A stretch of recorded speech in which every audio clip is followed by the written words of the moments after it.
2007-8 में ना एक रिसेशन हुआ था, सबकी बिजनेस की बैंड बज गई था। उन्होंने बोला कि आप अपने स्टाफ को जाके बोलिए कि we are not participating in this recession. AI हम लोग के जॉब खाएगा नहीं, एक नया मॉडल इवॉल्व होएगा। AI plus human touch is going to be the next big change in the recruitment industry. तो कोई नया एंटरप्रेन्योर मेरे जैसा भी, उनको अगर आपको एक एडवाइस देनी हो, गोल्डन एडवाइस, तो आप क्या दोगे? मेरी एक ही एडवाइस होगी कि surround yourself with the right people. India में क्या स्किल्ड रिसोर्स की कमी है? इंडिया में ना रिसोर्सेज है, वो मैच क्यों नहीं हो पा रहे? क्योंकि कंपनीज को चाहिए कि इंडस्ट्री रेडी पर्सन मिले, और जो कैंडिडेट्स है उनको लग रहा है डिग्री हासिल करने से मेरा काम हो जाएगा। मैंने कभी भी बैंक बैलेंस देख के ना मुझे को खुशी नहीं हुई है, लेकिन जब मुझे कोई आके बोलता है ना कि आपकी वजह से मेरी लाइफ बेटर हुई है, जब लोग आके मुझे अपनी स्टोरी बताते हैं ना, और मुझे लगता है कि उनकी लाइफ में मैंने 1% भी कंट्रीब्यूट किया है जो उनकी लाइफ जिस हिसाब से हुई है, I am a very happy man. बहुत एंटरप्रेन्योर्स होते हैं जिनको टैलेंट कॉर्नर एक रिक्रूटमेंट कंपनी है जो पिछले 23 साल से ऑपरेशन में है। 23 साल से हमने अभी तक ऑलरेडी 3,500 से भी ज्यादा क्लाइंट्स के साथ काम किया है। 30,000 से भी ज्यादा हम लोग ने रिक्रूटमेंट्स किए हैं, और इसकी खासियत ये है कि हम लोग पूरी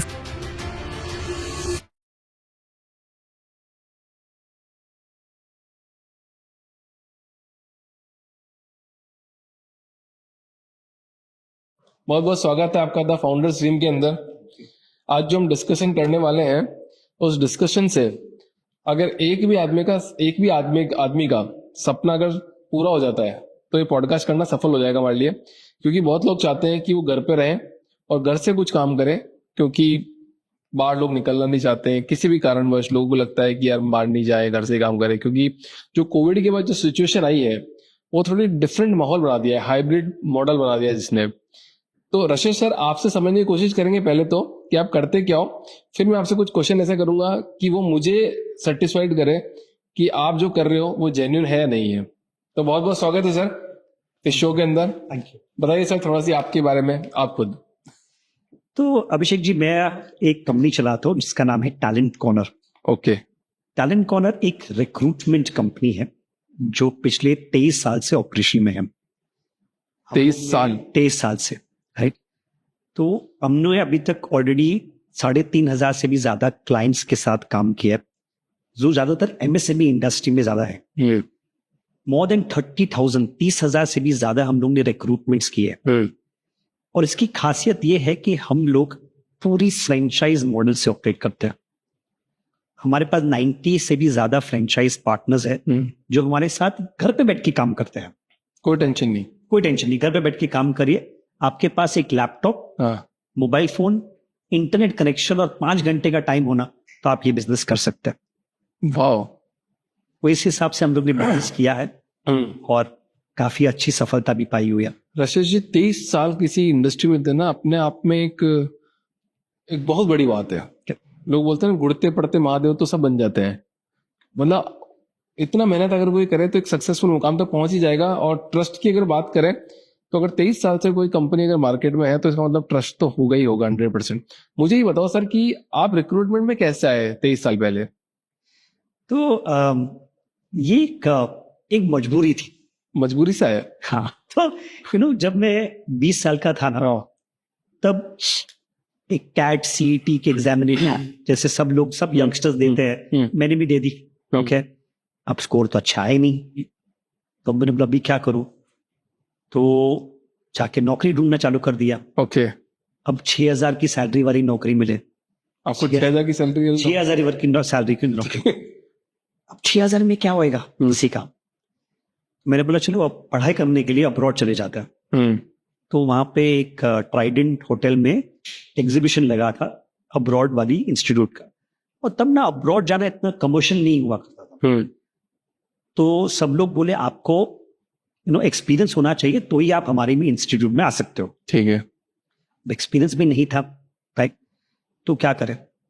अब 2-3 महीने निकल गए, तो पापा गुजराती बिजनेसमैन, तो बोले हो गया बस तेरा, अब लग जा धंधे पे। ओके। और उसी से वो बिजनेस ज्वाइन हुए। और जो ये बिजनेस तो पहले लॉस मेकिंग था, पापा का एक्चुअली इंश्योरेंस में बिजनेस है। इंश्योरेंस में, ठीक है। तो ये बिजनेस उन्होंने खाली शौक से चालू किया, तो लॉस मेकिंग था। रिक्रूटमेंट वाला बिजनेस, मतलब फादर ने 2002 में चालू किया था। 2004 में मैंने ज्वाइन किया। तब ये बिजनेस लाइक ऐसे पापा का इच्छा था ये बंद कर देंगे क्योंकि कुछ हो नहीं रहा है इससे। मैंने बोला ठीक है मुझे दे दो, मैं देखता हूँ क्या हुआ। और 1 साल के अंदर प्रॉफिट मेकिंग कंपनी हो गया और उसके बाद पीछे मुड़ के नहीं देखा। थोड़ा और सरल भाषा में समझाओ ना कि मतलब आपके साथ क्या, मतलब आप क्या करोगे कोई आपके साथ जुड़ेगा तो अगर यानी कि आप पूछते कोई फ्रेंचाइजी जुड़ेगा तो क्या करेंगे या कोई कैंडिडेट कोई भी मतलब फ्रेंचाइजी, आप फ्रेंचाइजी मॉडल की बात कर रहे हो, जैसे मान लो अभिषेक व्यास की बात करें तो अभिषेक व्यास जैसे लाखों लोग हैं, करेक्ट। तो अभिषेक व्यास आपके साथ जुड़ रहा है, क्यों जुड़ेगा आपके साथ, ऐसा आप क्या दे रहे हो और मुझे मिलेगा क्या? तो आज के तारीख में अभिषेक जी सबसे ज्यादा लोगों को पास जरूरत है एक फाइनेंशियल इंडिपेंडेंस की जरूरत है, राइट, एक आइडेंटिटी की जरूरत है, राइट, और एक ऐसी चीज चाहिए जहां से आप ग्रो हो पाए, हाँ, राइट, इंटेलेक्चुअली और जो स्केलेबिलिटी में हम लोग, ये चीज सबको चाहिए। तो ये जो फ्रेंचाइज मॉडल है हमारा, ये तीनों चीज को केटर करता है, ठीक है, without taking any high risk. बहुत सिंपल चीज, हम लोग ने सबसे पहले जब मॉडल बनाया था तब लोग ने यही सोचा था कि हाई रिस्क मॉडल नहीं बनाना है। जब हमारे से कोई फ्रेंचाइजी जुड़ता है, भले ही उसका कुछ भी एक्सपीरियंस ना हो, राइट, आपको ट्रेनिंग हम लोग ही देते हैं, पूरा A to Z की ये काम कैसे करते हैं हम लोग ही ट्रेनिंग देते हैं, उनको क्लाइंट भी हम ही देते हैं। ये एक्चुअली हमारे बिजनेस का एक सक्सेस फॉर्मूला है। ज्यादातर अगर आप दूसरी ब्रांड्स को देखेंगे ना तो वो लोग चाहते हैं कि कस्टमर फ्रेंचाइजी लेके आए, राइट। हम लोग बोलते हैं कस्टमर या सेल्स करने की जिम्मेदारी आपकी नहीं है। हाँ, क्योंकि मैंने भी ऐसा सुना है कि अगर मैं किसी की फ्रेंचाइजी लेता हूँ, मान लो किसी आइसक्रीम पार्लर की या किसी बर्गर वाले की या कपड़े धोने वाले की, किसी की भी फ्रेंचाइजी अगर हम लेते हैं तो वो बोलते हैं कि नहीं देखो आप बिजनेस ओनर आप हो, आपको करना है, मार्केटिंग का खर्चा आपको करना है, कस्टमर आपको लेना है, आपको आपका धंधा बनाना है। करेक्ट। तो वैसा नहीं है इसमें? नहीं, कस्टमर में लाता हूं। ये सबसे इंपॉर्टेंट चीज है जिसकी वजह से लोग हमारे साथ जुड़ते हैं कि उनको घर से बाहर नहीं निकलना है। सेल्स हम लोग करते हैं, क्लाइंट की कस्टमर की रिक्वायरमेंट हम लोग लाते हैं। कोई भी कंपनी की रिक्वायरमेंट अगर है वहां पे, फॉर एग्जांपल एक सेल्स मैनेजर की रिक्वायरमेंट है, वो हम लोग ही लाते हैं, उनके साथ tie up, presentation, legal contract सब हम लोग करेंगे। ठीक है। जो फ्रेंचाइजी है वो क्या करती है, सर्विसिंग करती है। कोई भी सर्विस इंडस्ट्री में जो हार्ट ऑफ द बिजनेस क्या होता है, सर्विस। अगर आपने कस्टमर को हैप्पी किया तो कस्टमर रेपिटेटिव बिजनेस देते जाएगा, राइट, देते जाएगा। वही चीज पे हम लोग ने फ्रेंचाइजी को बिठाया है कि आप कुछ मत करो, कस्टमर को हैप्पी करो। बट आपके साथ भी तो ऐसा बहुत कुछ होता होगा ना, मान लो आपने बहुत सारी फ्रेंचाइजी दी है, तो कुछ लोग ऐसे होते होंगे जिन्होंने पैसा होगा, उन्होंने आपको पैसा दे दिया फिर नहीं किया, तो आपके क्लाइंट भी खराब हो गए फिर तो। करेक्ट। तो इसके लिए ना अभिषेक जी हम लोग ने फिल्ट्रेशन प्रोसेस में बहुत स्ट्रॉन्ग रखा है। झूठ नहीं बोलूंगा, पहले हम लोग ने भी गलतियां की, गलतियां से सीखे कि किस तरीके की फ्रेंचाइजी हम लोग के साथ जुड़ने चाहिए, किस तरीके से नहीं जुड़ने चाहिए। तो वो लेवल ऑफ फिल्ट्रेशन हम लोग करते हैं। आज के तारीख में हम लोग के पास एटलीस्ट टैलेंट कौन में पैसे की लालच नहीं है, हम लोग को अच्छे लोग चाहिए क्योंकि हम लोग ह्यूमन रिसोर्सेज बिजनेस है, राइट। और मैन पावर बिजनेस में अगर हम लोग ही खुद गलत लेके आएंगे तो अपने कस्टमर को क्या देंगे, राइट। तो हम लोग अपने लेवल पे बहुत फिल्ट्रेशन करते हैं कि सामने वाले की नीड क्या है, राइट। सामने वाला ये फ्रेंचाइजी क्यों लेना चाहता है, राइट, वो कितना टाइम देगा, उनकी पर्सनैलिटी कैसी है, क्या वो ऐसे है जो सर्विस कर पाएंगे कि नहीं कर पाएंगे। एंड टच वुड पिछले 10 साल से हमारे साथ ऐसे ही पार्टनर्स जुड़े हैं जो हमारे लिए एकदम फिट है। हाँ, कोई अगर हम लोग को लगता है कि पास पैसे है लेकिन वो ये बिजनेस के लिए सूटेबल नहीं है तो हम लोग उनको पहले से बता देते कि ये कारण से आप हमारे सूटेबल नहीं है। अच्छा, मैं ये समझ पा रहा हूँ कि जो काम करेगा वही आपके साथ रह सकता है। हाँ, जो काम करेगा और जो हम लोग उनसे उनको एम्पैनल करने के पहले ही सब लेवल ऑफ फिल्ट्रेशन कर लेते कि ये बंदा टिक पाएगा कि नहीं टिक पाएगा। हाँ, ऐसा भी कभी होता है कि कुछ लोग ऐसे भी हो जाते हैं कि नहीं टिक पाए, मतलब नहीं कर पाएगा, but that is a part of the journey. थोड़ा तो रिस्क उनको भी लेना है, थोड़ा रिस्क हमें भी लेना है, लेकिन आज के तारीख में टच वुड 90% से भी ऊपर की रिटेंशन रेशियो हमारे पास है। अच्छा, तो पूरी फ्रेंचाइज इंडस्ट्री में 50% भी एक अच्छी रिटेंशन रेशियो की जाती है। एक केस लेते हैं कि मतलब एक फ्लैट के अंदर एक परिवार है, परिवार में हस्बैंड, वाइफ और बच्चा है। करेक्ट। तो वाइफ जो है वो घर से बाहर नहीं जा सकती है। करेक्ट। पर उसको आईटी का नॉलेज है, चीजों का नॉलेज है, बात कर सकती है। करेक्ट। उसको बात करना आता है कि मैं अच्छे से बात कर पाऊंगी, तो वो आपके पास आएगी फ्रेंचाइजी लेगी, सर मुझे ये कुछ अमाउंट है आपको जमा करा दिया कि भाई मैं आपकी कंपनी के साथ जुड़ रही हूँ, मैं 5 घंटे 6 घंटे आराम से मैं काम दे सकती हूँ, आप उसके लिए एक क्लाइंट होगा एप्पल करके या फिर सैमसंग करके या फिर XYZ करके या फिर माई हॉल स्टोर करके, जो आपको एक रिक्वायरमेंट देगा, आप उस बंदी को लाके दोगे कि भैया कि इस कंपनी की ये 10 रिक्वायरमेंट है, और आप डेटाबेस भी उसको दोगे, she will call to the candidate और वो कैंडिडेट को उस कंपनी तक पहुंचाएगी। वो प्रोसेस तब तक हैंडल करेगी जब तक कि वो उस बंदे का पूरा इंटरव्यू ना हो जाए और जब तक उसका सिलेक्शन ना हो जाए। एब्सोल्युटली करेक्ट, यही चीज है कि जब तक हमारे क्लाइंट को उनके हिसाब से बंदा नहीं मिलता है तब तक हमारी फ्रेंचाइज पार्टनर उनको सर्व करती रहेगी। अच्छा, ये तो बहुत स्वीट बात हो गई। हाँ। मतलब ऐसा किया 1 2 3 4 और डन। करेक्ट। इसमें होता चैलेंजेस क्या है सबसे ज्यादा, मतलब जो आपके साथ फ्रेंचाइजी में जुड़ रहा है उसका चैलेंज क्या है और आपका चैलेंज क्या है? तो ओवरऑल है ना, चैलेंजेस तो हर बिजनेस में होते हैं। राइट। अभी हमारे बिजनेस में जो चैलेंजेस क्या है कि कभी कभी क्लाइंट को भी समझ में नहीं आता कि उनकी रिक्वायरमेंट क्या है। राइट। तो क्लाइंट को भी ओरिएंटेशन करना पड़ता है, काउंसलिंग करना पड़ता है कि आपकी रिक्वायरमेंट ठीक से समझाइए हमें। तो अगर आप हमें ठीक से समझाएंगे तो ही हम लोग ये काम कर पाएंगे। एक साधारण भाषा में समझाता हूं कि हम लोग रिक्रूटमेंट इंडस्ट्री के डॉक्टर हैं। जब आप कोई डॉक्टर के पास जाते हैं तो आप क्या बोलते हैं, मेरे सर में दर्द है। ये तो नहीं बोलते कि अंदर ट्यूमर है, आप सर में दर्द है ये बोल देते हैं। अब वो डॉक्टर को जानना इंपॉर्टेंट है कि आपसे क्या सवाल पूछे कि वो जान पाए कि क्या प्रॉब्लम है।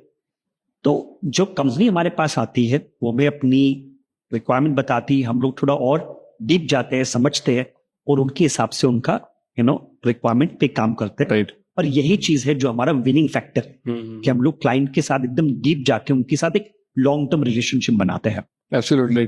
अच्छा, एक बात बताओ, थोड़ा 2 केस स्टडी के बारे में बात करेंगे कि ऐसा कोई फ्रेंचाइजी वाला जो आप छोटे मोटे पैसे की बात नहीं करेंगे, जिसने बहुत हैंडसम अमाउंट कमाया हो एक शॉर्ट पीरियड में, और ऐसा कोई क्लाइंट जिसकी कोई सक्सेस स्टोरी हो कि यार आपने उसको टैलेंट प्रोवाइड किया जिसकी वजह से उसकी कंपनी अप लेवल कर गई हो। श्योर। 2 केस स्टडी बतानी है आपको यहाँ पे। एब्सोल्युटली। तो एक आपको एक कंपनी के बारे में बताऊंगा जो आज के तारीख में वर्ल्ड्स लार्जेस्ट एडवर्टाइजिंग एजेंसी है, my whole store. Right. God willing, God willing. तो एक कंपनी है जिसका नाम है ओगिलवी। राइट। ओगिलवी काफी साल से बड़ी एक एडवर्टाइजिंग एजेंसी रही हो चुकी है। और उस टाइम पे ना ओगिलवी का एक सब डिविजन आया था, ओगिलवी 1 करके। राइट। अब ओगिलवी 1 में हमें मौका मिला एक वहां के HR हेड लोरेन मार्टिन के साथ मिलने के लिए। बहुत कम लोगों को ये मौका मिलता है। मैं 22-23 साल का लड़का वहां पे गया और कैबिन में गया। वो आके बोल रहे, so young man, what do you know about advertising? अब मैं सोचू क्या जवाब दूं। मैं मुस्कुरा के बोला, मैम मैं कुछ नहीं जानता हूं, मैं इतना जानता हूं कि एडवर्टाइजिंग A से शुरुआत होता है और G से खत्म होता है। बाकी आप मुझे सिखाएंगे तो मैं समझ लूंगा। ओगिलवी 1 थोड़ा नया डिवीजन था तो उनको भी प्रूव करना था कि भाई कैसे कर सकते हैं। तो उन्होंने मुझे अपनी असिस्टेंट सुमाया खान से इंट्रोड्यूस करवा दिया। सुमाया खान ने पोजीशन देना चालू कर दिया। हम भी नए थे तो उन्होंने पोजीशन दिया एक अकाउंट एग्जीक्यूटिव का। अब कॉमन लैंग्वेज में लोग समझते हैं अकाउंट एग्जीक्यूटिव मतलब फाइनेंस का पोजीशन है। हाँ। लेकिन वो था क्लाइंट सर्विसिंग पोजीशन। राइट। और हम लोग उस काम करते रहे। सुमाया खान दाल टमाटर की तरह गुस्सा हो गए, नाराज हो गए, लेकिन हम लोग ने काम करना नहीं छोड़ा बिकॉज हमको पता था कि ये कंपनी में अगर टिक पाएंगे ना तो इनके साथ ग्रो भी हो जाएंगे और ये भी कंपनी ग्रो होगी। कैसे भी करके परसिवरेंट करके हम लोग ने काम पूरा किया और तब से लेके अगले 10 साल तक हम लोग ओगिलवी के टॉप रिक्रूटर रह चुके हैं। जहाँ पे हम लोग ने उनको, जब उनकी एक ऑफिस थी जिसमें शायद 100 लोग थे, और जब हम लोग ने उनके साथ काम 10 साल कंटिन्यू किया, वो लोग 800 से 900 लोग हो गए थे। राइट ना, हम लोग ने लॉन्च किया। सुमाया खान आज भी हमारी दोस्त है। ओके। और उन्होंने 3 कंपनी चेंज की है और हर कंपनी में हमें वो लेके गए हैं। एम्पावरमेंट किया है। हाँ, तो टचवुड वो रिलेशनशिप जो हम लोग किसी हम लोग प्रूव करते हैं ना किसी को कि हम लोग काम कर सकते हैं। एक ओगिलवी का बहुत अच्छा एक्सपीरियंस है जो हम लोग ने लिव किया है। वाह। और इधर की साइड में जिसने फ्रेंचाइजी ली हो, तो ऐसे तो बहुत एक्सपीरियंस है जिसका थोड़ा शिफ्ट ज्यादा बड़ा हुआ जैसे इनका। तो एक स्टोरी बताऊंगा जो मेरे I am very close to my heart. तो बहुत साल पहले ना एक संडे के सुबह अभिषेक जी मुझे कॉल आया था, तो नॉर्मली संडे के सुबह मैं फोन उठाता नहीं, लेकिन मैंने वो फोन उठा दिया। एक फ्रेंचाइजी पार्टनर थे मनोज करके, उन्होंने मुझे फोन किया, भाई मुझे आपसे मिलना है और मुझे अपनी एक फ्रेंचाइजी लेनी है। मैंने बोला संडे मंडे कल मिलते हैं, कोई टेंशन नहीं है। नहीं, मुझे आज ही आपको मिलना है, मैं अगले 1 घंटे में आपके ऑफिस पहुंच जाऊंगा। ऐसे करके मैं ऑफिस पहुंच गया और उन्होंने मुझे बताया कि वो अपनी वाइफ के लिए लेना चाहते हैं। मीटिंग खत्म हो गया। जितना उन्होंने मुझे बताया कि मैंने बोला ये अच्छी फ्रेंचाइज बन सकती है, फिर एंड में मुझे बताया गया कि उनकी वाइफ की कम्युनिकेशन स्किल्स इतनी अच्छी नहीं है।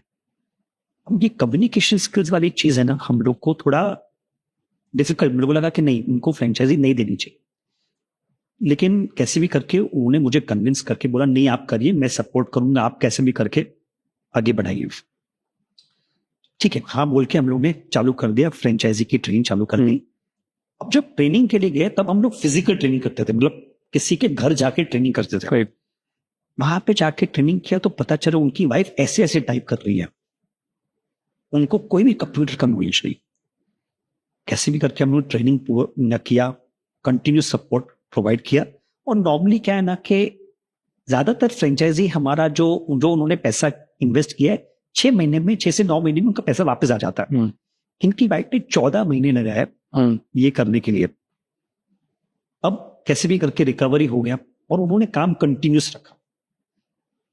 Fast forward, I have Covid में हस्बैंड की जॉब निकल, राइट, और अगले 9 महीने तक उनके पास जॉब नहीं थी। तब इनकी वाइफ सुमन ने संभाला और पूरा घर संभाला, घर का खर्चा। और आज के तारीख में वो ऐसी फ्रेंचाइजी है जो 3 लोगों की टीम बना के बैठी है और पटर पटर इंग्लिश बोलती है, राइट। तो पूरा रेवोल्यूशनरी चेंज हो गया था। तो माइंड ब्लोइंग एक्सपीरियंस है। ऐसी तो बहुत सारी हमारे पास एक्सपीरियंस है, बट ये एक खास एक्सपीरियंस है जो आई थिंक जो सही टाइम पे किसी के लाइफ में इम्पैक्ट गिरा है। अब सोचिए, मनोज ने सोचा है कि कभी ना कभी ये मुझे फायदा पड़ेगा, तो god willing it has been a good experience. Rashesh ji, एक बात करते हैं अपन। मैं आपसे इसलिए बात कर रहा हूँ क्योंकि 23 साल से आप एंटरप्रेन्योरशिप में हो। स्टार्टअप वर्ड, एंटरप्रेन्योर तो वर्ड ही अभी आया है, मेरे को लग रहा है 4-5 साल ही हुए हैं बोलने के लिए। बाकी तो नहीं सुनते थे, मैंने तो नहीं सुना कभी इतने कंपनी में काम किया। एंटरप्रेन्योर नया वर्ड आया है और इतनी हार्ड, मतलब आपने 23 साल बड़ा काम किया है। लोगों की जैसे एक कर्व होता है ऐसा, ठीक है, और एक बीच में ऐसा कर्व होता है, ये समय का पहिया है, ये आपका जो ग्राफ है ऊपर नीचे। तो लोगों की लाइफ तो ऐसे ऐसे चलती है। करेक्ट। मेरी लाइफ हमेशा नीचे ही चली है ऐसे। जब से मैंने काम किया तब से वो नीचे नीचे ही चली है। तो बहुत हार्ड फेज होता है जिसको सहन करना पड़ता है। 23 सालों में आपके साथ भी अप डाउन हुए होंगे, तो चैलेंजेस क्या क्या आए थे और कैसे उसको हैंडल किए गए? तो चैलेंजेस तो बहुत आते हैं जब हम लोग एक बिजनेस चलाते हैं ना, तो आई थिंक चैलेंजेस की कोई कमी रहती नहीं। स्पेशली हम लोग तो पता है कि हर 4-5 साल पे कोई रिसेशन आता है या कोई वॉर हो जाती है जिसकी वजह से पूरा टेस्ट वेज हो जाता है। एक एक्सपीरियंस बताऊंगा आपको अभिषेक जी के 2007-8 में ना एक रिसेशन हुआ था। और उतना रिसेशन हुआ, मेरे को पता है, याद है। करेक्ट। सबकी बिजनेस की बैंड बच गई थी, राइट। अब हम लोग तो कोई 30 मार खान थे नहीं, तो हम लोग के मोरल डाउन थे। पूरी रिक्रूटमेंट इंडस्ट्री सोच रही क्या करना चाहिए, सब लोग सोच रहे कुछ कैंडिडेट से चार्ज करते हैं, ये सब मेरे माइंड में वो था नहीं कि भाई, मेरे को लगता है कि कैंडिडेट से चार्ज करना एक अनएथिकल प्रोपोजिशन है। तो एक नॉलेज गुरु थे, मोटिवेशनल स्पीकर, उनका मैंने एक रिकॉर्डिंग सुना और उन्होंने बोला कि आप अपने स्टाफ को जाके बोलिए कि we are not participating in this recession. ये रिसेशन भले है लेकिन हम लोग इसमें पार्टिसिपेट नहीं करने वाले हैं। वो मेरे माइंड में बैठ गया। मैंने बोला कि चलो बिजनेस तो नहीं आ रहा है लेकिन रिलेशनशिप्स बना सकते हैं, करेक्ट। तब मैंने एक चीज सीखी कि अगले 3 महीने तक एक एक क्लाइंट को जाके मैं मिला हूं, उनके साथ सुबह से लेकर शाम तक 6 कप कॉफी पियो ना, उनके पास काम है ना हमारे पास काम है। तो ये रिलेशनशिप बना के, तब कुछ काम नहीं आ रहा था, ठीक है ये कर लेते। जैसे 3 महीने 6 महीने के बाद रिसेशन खत्म हुआ तो भरपूर काम आ गया। तो ये जो डाउन है इसके बाद अप भी आ गया, बिकॉज हम लोग ने जो सही चीज सीखा। फास्ट फॉरवर्ड यही प्रोसेस, हमारा जो रिलेशनशिप बेस्ड प्रोसेस था वो हमने कंटिन्यू भी किया, राइट। अब आता है दूसरे जो चैलेंज आता है जो हम लोग सबने फेस किया, कोविड का चैलेंज। कोविड का चैलेंज में ना ये हमारे लिए सबसे बड़ा चैलेंजिंग टाइम था, क्योंकि ये सबको टेस्ट कर रहा था। हर बिजनेस की को लग रहा था कि मैं कैसे सर्वाइव करूं। जितना हम लोगों ने सीखा था 2 रिसेशन में, 2007 और 2011 के रिसेशन में, हम जगह रिलेशनशिप बेस्ड संभाल के रखो, अपने क्लाइंट को बोलो मत। तो हम लोग हर क्लाइंट को हर हफ्ते कैसे हो, कैसे नहीं हो, कुछ कर सकते हैं आपके लिए, भले वो बिजनेस दे या ना दे, वो करते थे। और हम लोग को पता नहीं था कि ये करके क्या फायदा होगा, लेकिन हम लोग ने वो किया। जैसे ही कोविड थोड़ा सेटल डाउन हो गया, वही साल में काम इतना आया कि उसके प्रीवियस ईयर का टर्नओवर ही हम लोग ने अचीव किया। और कोविड पे हमने किसी एक भी एम्प्लॉय को नहीं निकाला, किसी का सैलरी भी नहीं रिड्यूस किया, और इनफैक्ट सबको इंसेंटिव्स भी दिया। इसमें कहावत याद आ रही राजस्थान वाली, राजस्थानी में बोली जाती है, धीरे धीरे रेमना, धीरे धीरे सब कुछ होए, माली सींचे 100 गड़ा, ऋतु आए जत फल होए। इसका मतलब ये है कि धीरे धीरे चलते रहो और पौधे में पानी डालते रहो, जब टाइम आएगा ना तब वो अपने आप फल दे देगा। Beautiful, very nice. तो राजस्थानी में ऐसा बोला जाता है। अच्छा सर, इस इंडस्ट्री में, रिक्रूटमेंट इंडस्ट्री में एक बात बोली जाती है कि ना फ्रॉड बहुत होते हैं लोगों के साथ में। मेरे साथ भी हुआ था, आप बताता हूँ, बहुत गजब की इंसिडेंट मेरे को याद आ गया कि मैं 2010 में इंजीनियरिंग कंप्लीट किया मैंने, और फिर थोड़े दिन बाद मेरे पास एक फोन आता है और HCL में नौकरी लगेगी सर, और यहाँ पे इतनी देर को इंटरव्यू देने जाना है। और बोला अभिषेक जाओ, मैंने बोला नहीं जाना। उन्होंने बोला जाओ, ट्रेन में बैठ के जाओ, दिल्ली जाओ।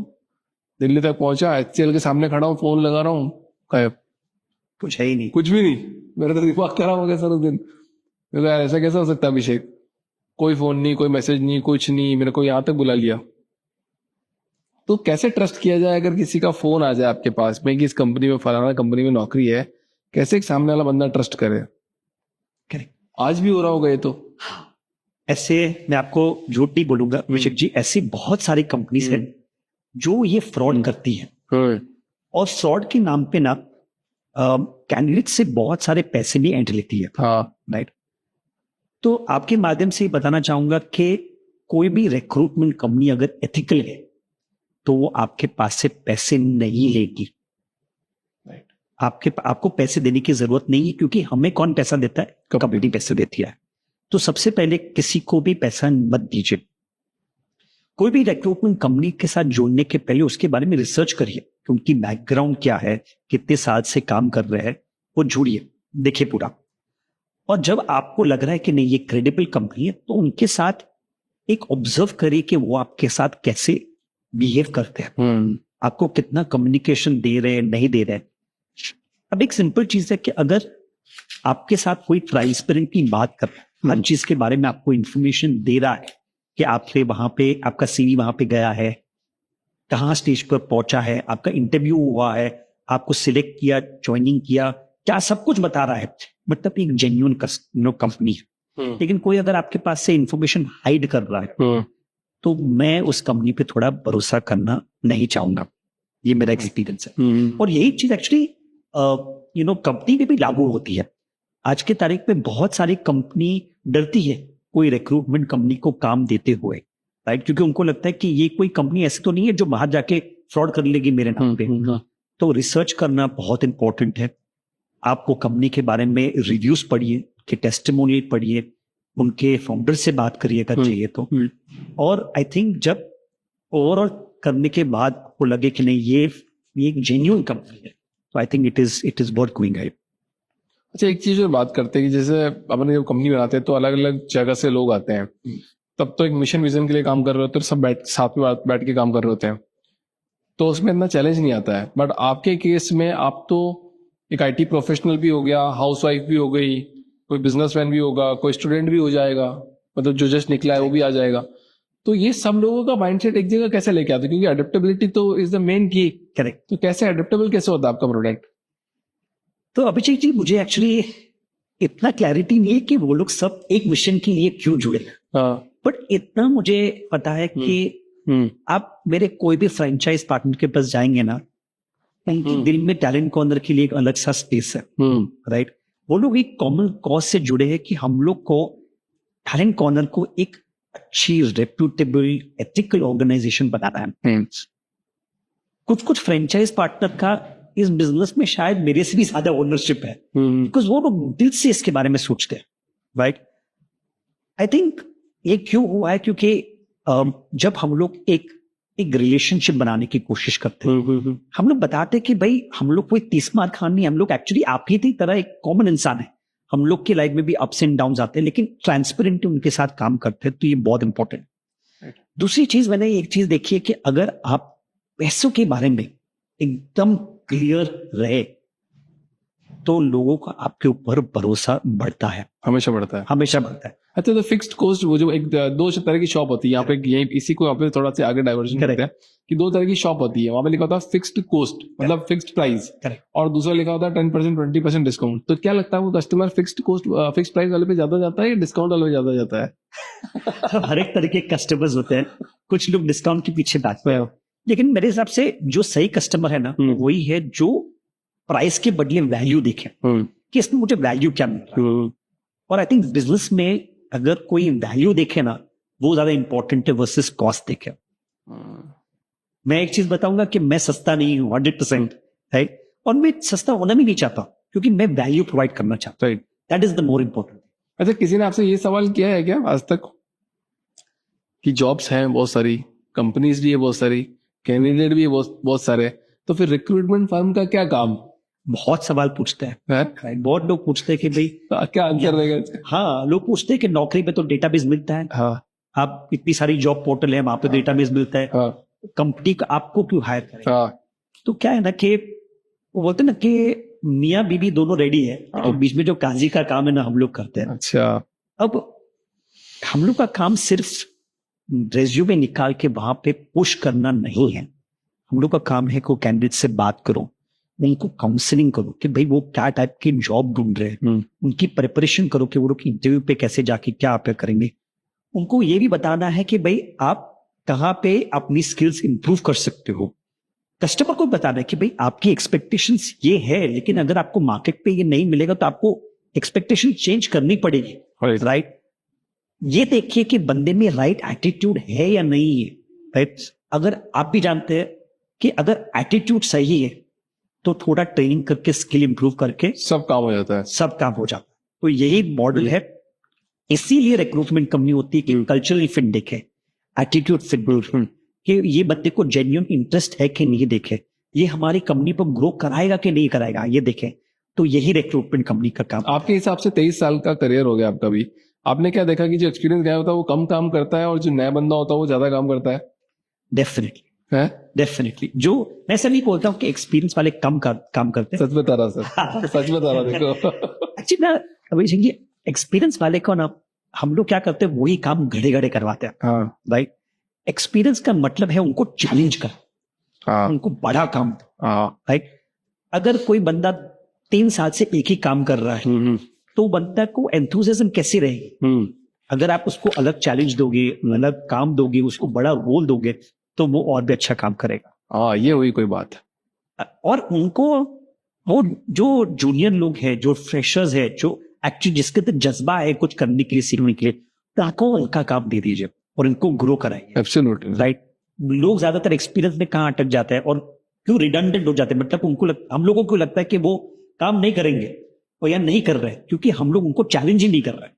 नितिन, जाओ कल से बड़े वीडियो बनाना, मेरे खास आदमी 3-4 साल से सेम काम कर रहा है, मेरे को देख के लग रहा है अभी। हाँ, तो that is the thing. तो एक सर, अभी जैसे एआई का बहुत बोलबाला आ गया है, तो एआई आपको हेल्प कर रहा है या नहीं कर रहा है? तो मेरे लिए ये सबसे ग्रेट थिंग है जो हो रहा है। क्यों है और कैसे है? तो हम लोग की रिक्रूटमेंट कंपनी में ना हम लोग को क्या अच्छा लगता है अभिषेक जी, लोगों से बात करना, लोगों से रिलेशनशिप बनाना, एक ह्यूमन टच जो एलिमेंट है हम लोग को करना अच्छा लगता है।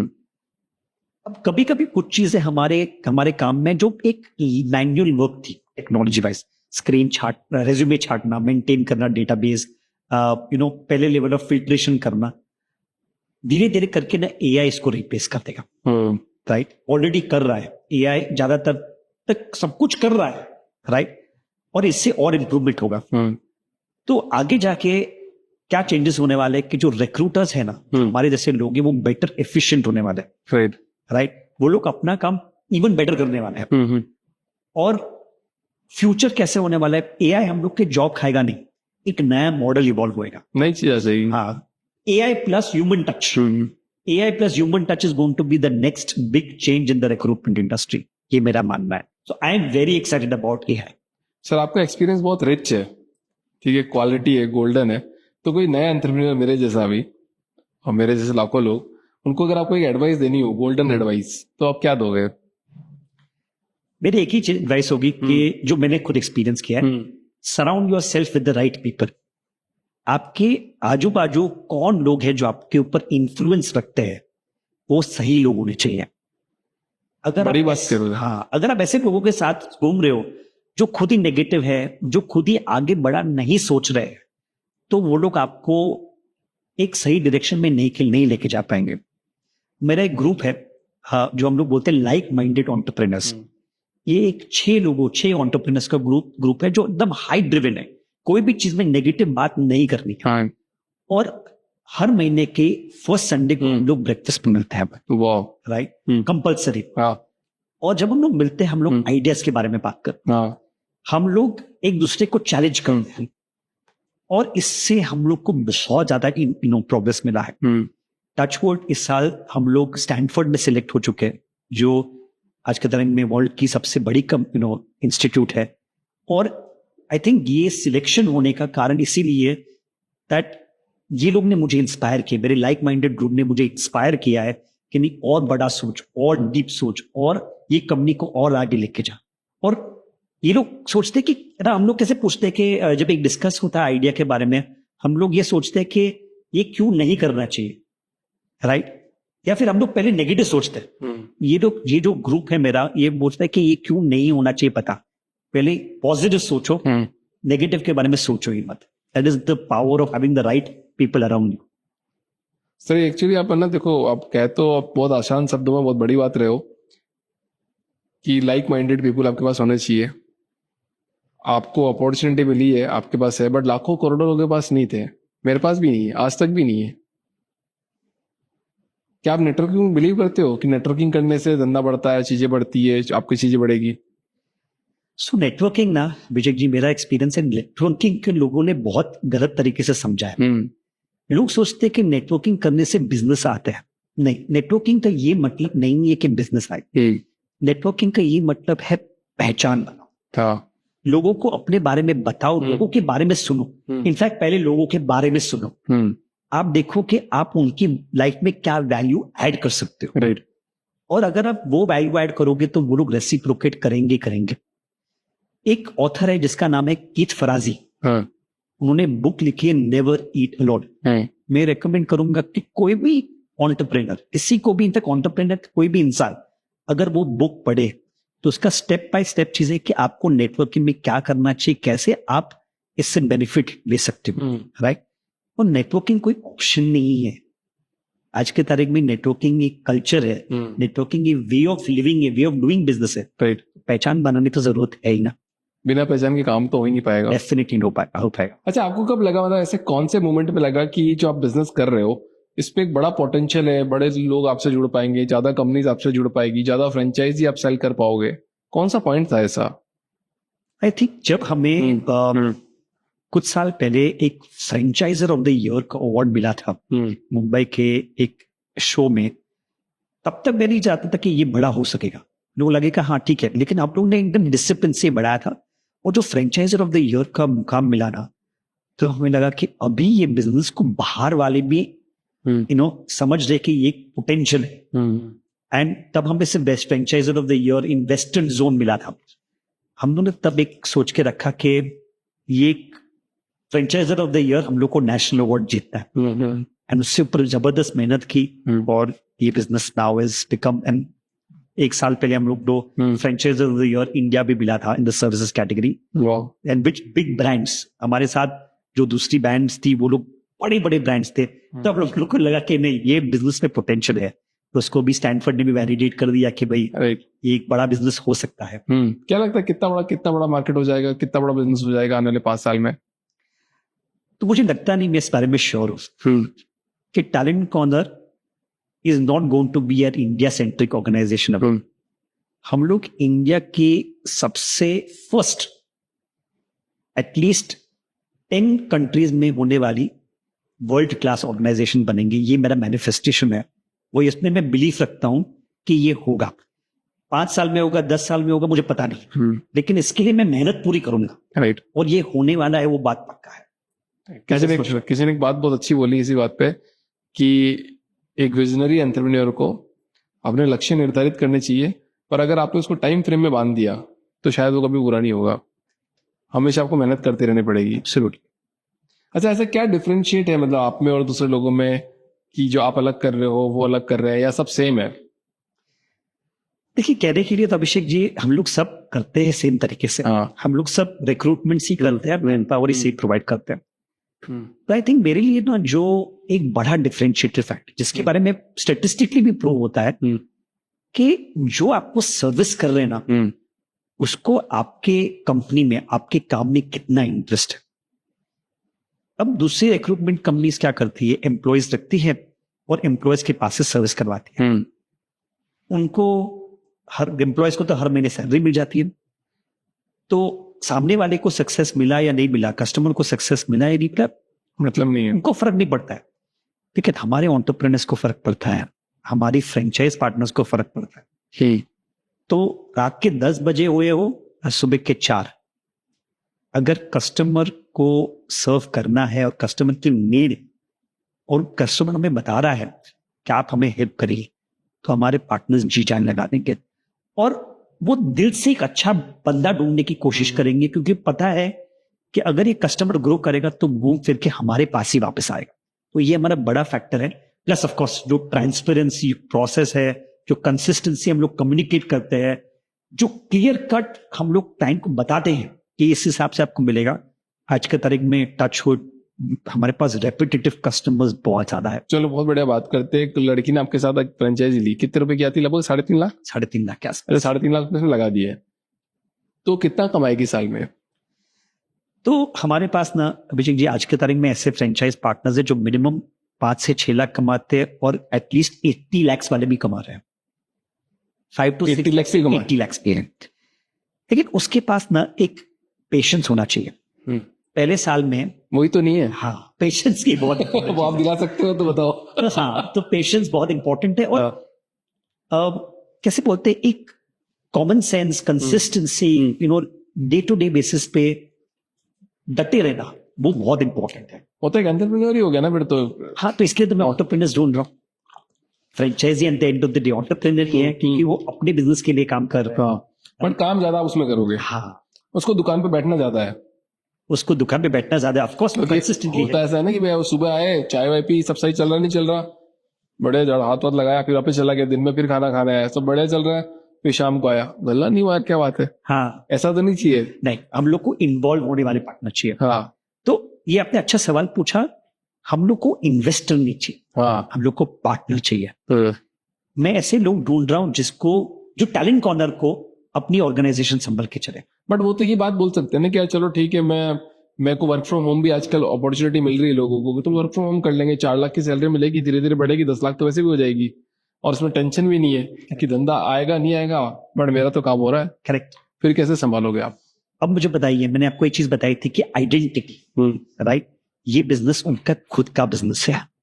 जॉब चाहे रहे ना रहे, वी डोंट नो।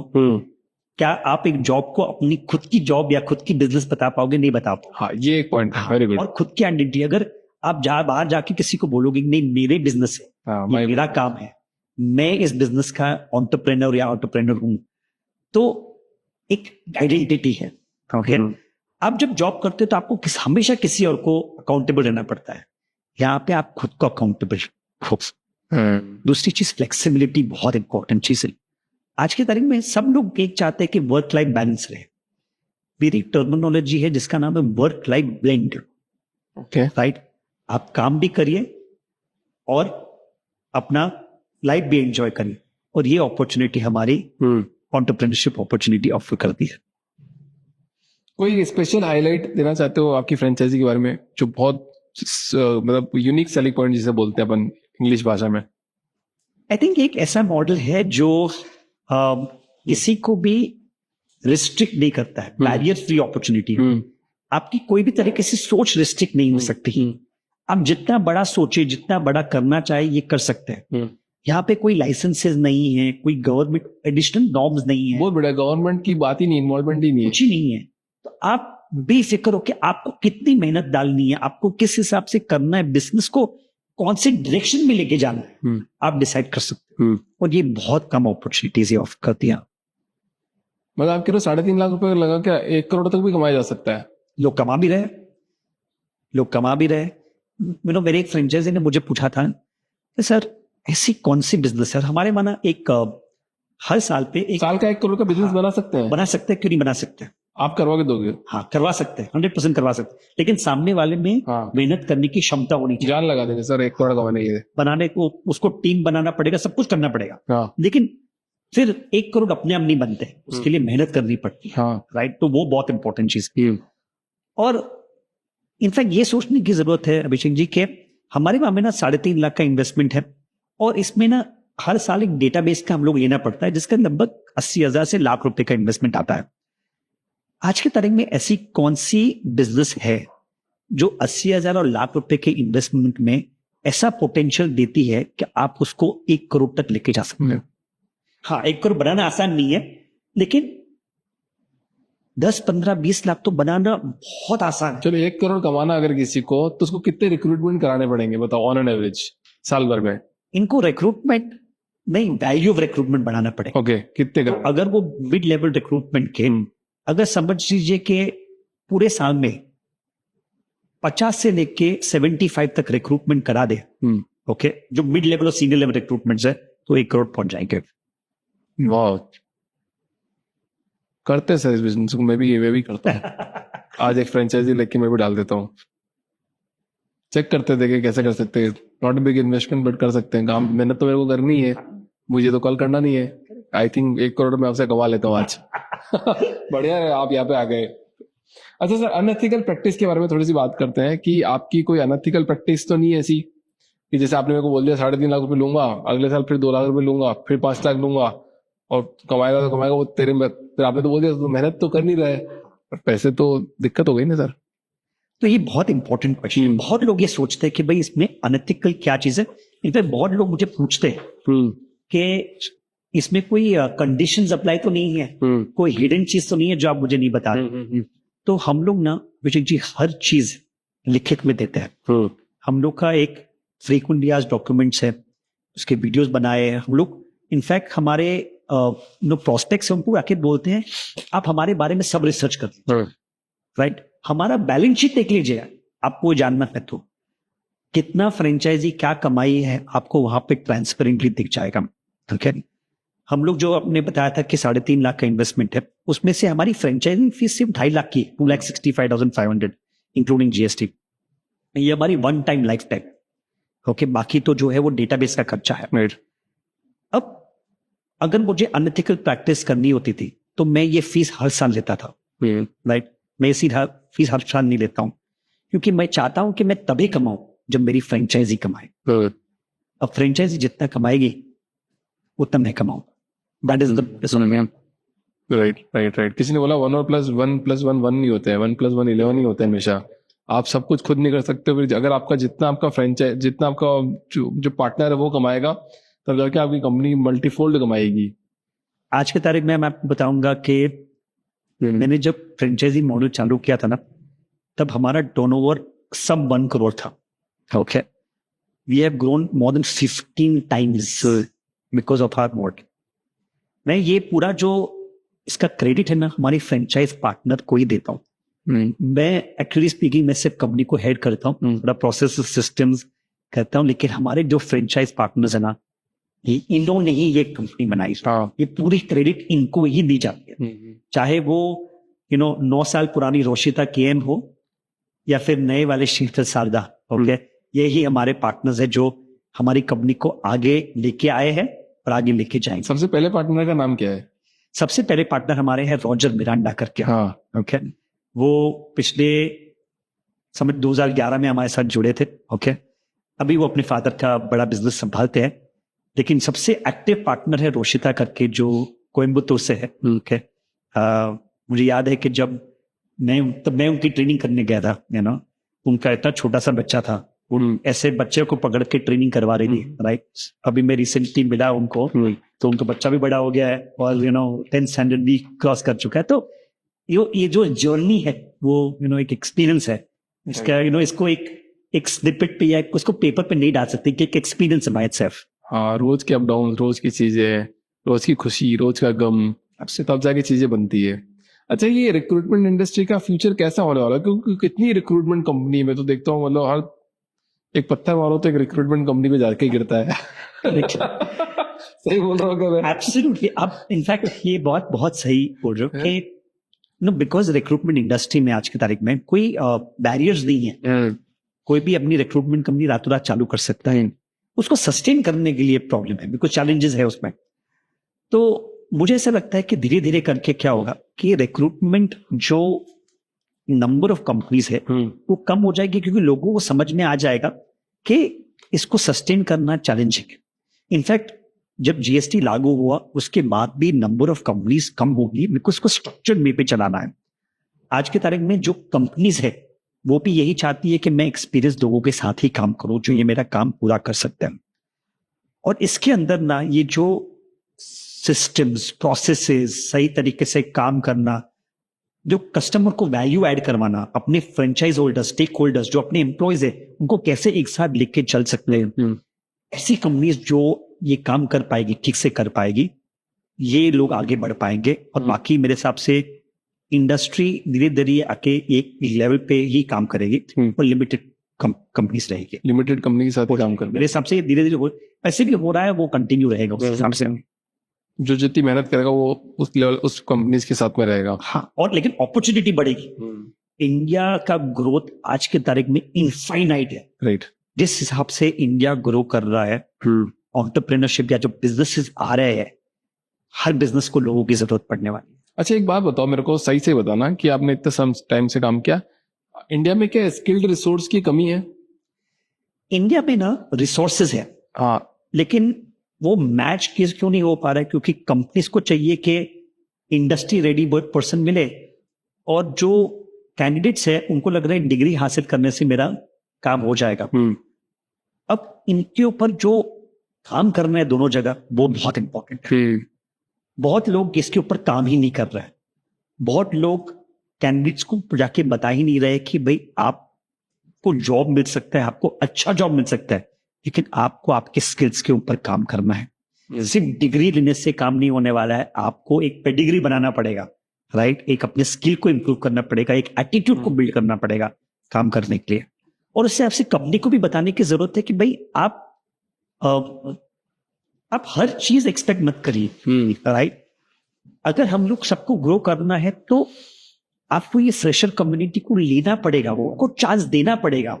अगर आप उनको चांस देंगे तो वो लोग एक पावरफुल टीम बन सकती है। और मेरा यही एक्सपीरियंस है कि जब किसी को चांस दो, जिसको चांस की जरूरत है, उनको अगर चांस दो तो वो इंडिया के world cup winning captain Mahendra Singh Dhoni बन सकता है। राइट। अच्छा, एक बात और बताओ, जैसे मान लो 100 रिक्रूटमेंट कर रहे हो, तो कितने लोग ऐसे हैं जो बोलते हैं कि यार हम तो नहीं कर रहे, हमको तो नहीं करना काम, हम तो नहीं आ रहे? तो ये एक चैलेंज है, बड़ा चैलेंज है। हाँ, नहीं, चैलेंज तो पक्का है। आज की तारीख में क्या होता है कि सबके पास एक ज्यादा अपॉर्चुनिटीज हैं, एंड मैं समझता भी हूँ कि हर एक इंसान को एक राइट है कि उनकी जो राइट अपॉर्चुनिटी वो लोग ले। एंड मैं भी इनफैक्ट मेरे कैंडिडेट्स को बोलता हूँ कि अगर आपको इससे बेटर अपॉर्चुनिटी मिल रही है तो आप लीजिए, लेकिन मुझे बता दीजिए कि दूसरा आप अपॉर्चुनिटी ले रहे हैं। बताते नहीं है। हाँ, लोग क्या करते हैं, एंड मोमेंट तक बताते नहीं है।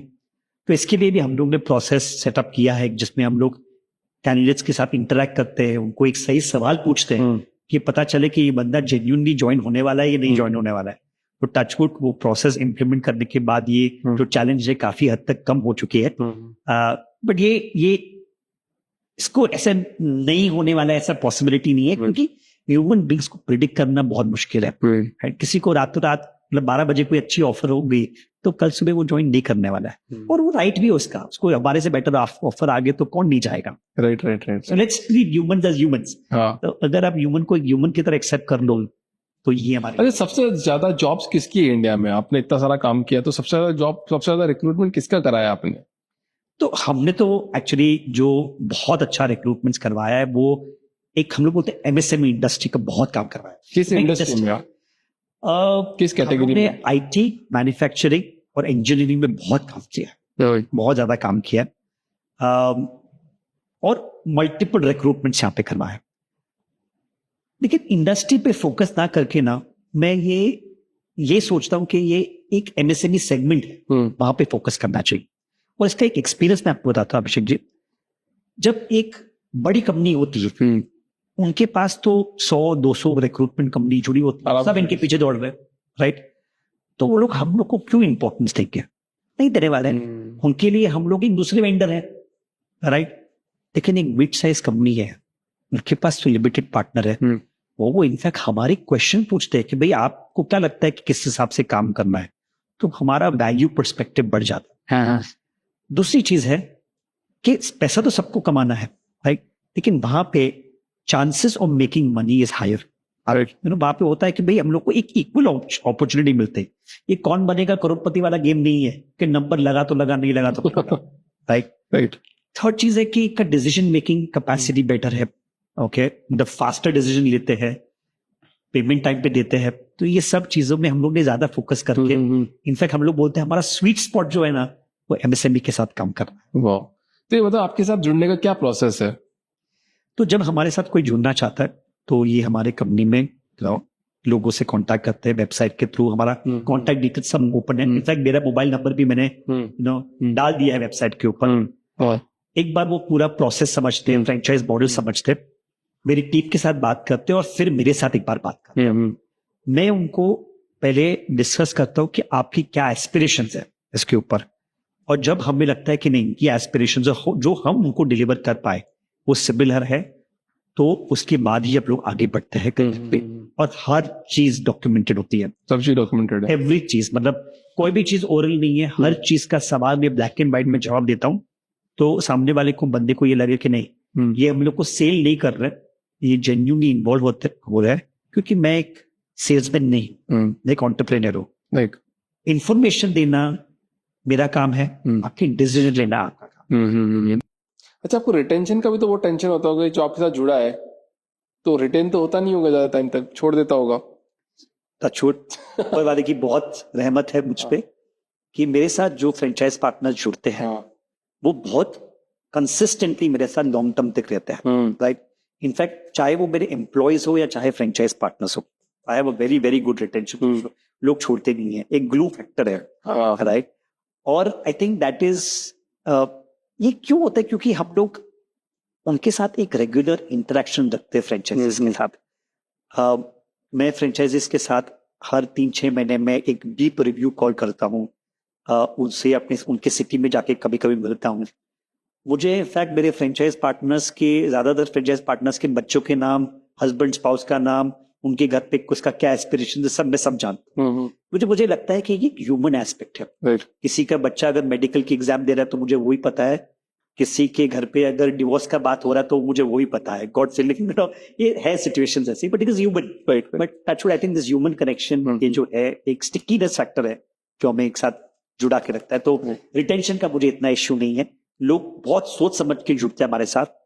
आई think that is the reason कि ये लोग हमारे साथ लॉन्ग टर्म तक रहते हैं। अच्छा, इंडिया में आप एक बात बता रहे थे, इंडिया में कितने स्ट्रक्चर्ड फ्रेंचाइजी वाले हैं? तो आज के तारीख में जो स्ट्रक्चर्ड फ्रेंचाइजी, मतलब जिसके मॉडल्स एकदम प्रोसेस ड्रिवन है, 15,000 से भी ज्यादा ब्रांड है। हमने चल रही है 15,000 से ज्यादा। 15,000 से ज्यादा ब्रांड्स, अच्छे ब्रांड्स। ओके, हाँ, सबके इन्वेस्टमेंट मॉडल्स डिफरेंट है। हम लोग एक लो इन्वेस्टमेंट मॉडल है, दूसरे की नो इन्वेस्टमेंट 10 लाख, 12 लाख, 15 लाख, करोड़ रुपए, 2 करोड़ रुपए भी होती है। हम लोग लो कैटेगरी में आते हैं। बट ऐसी स्ट्रक्चर जो हमारे तरह है, प्रोसेस ड्रिवन, 15,000 से भी ज्यादा ब्रांड्स है। और अनस्ट्रक्चर्ड तो कितने ही होंगे? तो नहीं, हाँ, अनस्ट्रक्चर्ड तो कितने ही होंगे, बट ये स्ट्रक्चर वाले इतने हैं। आपकी लाइफ का मोटिवेशन क्या है अपार्ट फ्रॉम कंपनी वंपनी बनाना? मुझे लोगों की लाइफ में इम्पैक्ट करना है। क्यों करना है सर? सब लोगों को खुशी कहाँ मिलती है, ये जानना बहुत इंपॉर्टेंट है। मैंने कभी भी बैंक बैलेंस देखे ना मुझे वो खुशी नहीं हुई, लेकिन जब मुझे कोई आके बोलता है ना कि आपकी वजह से मेरी लाइफ बेटर हो रही है, आपकी वजह से मेरी एक पहचान बनी हुई है, जब लोग आके मुझे अपनी स्टोरी बताते हैं ना, और मुझे लगता है कि उनकी लाइफ में मैंने 1% भी कंट्रीब्यूट किया है जो उनकी लाइफ जिस हिसाब से हुई है, I am a very happy man. Right. I sleep very peacefully.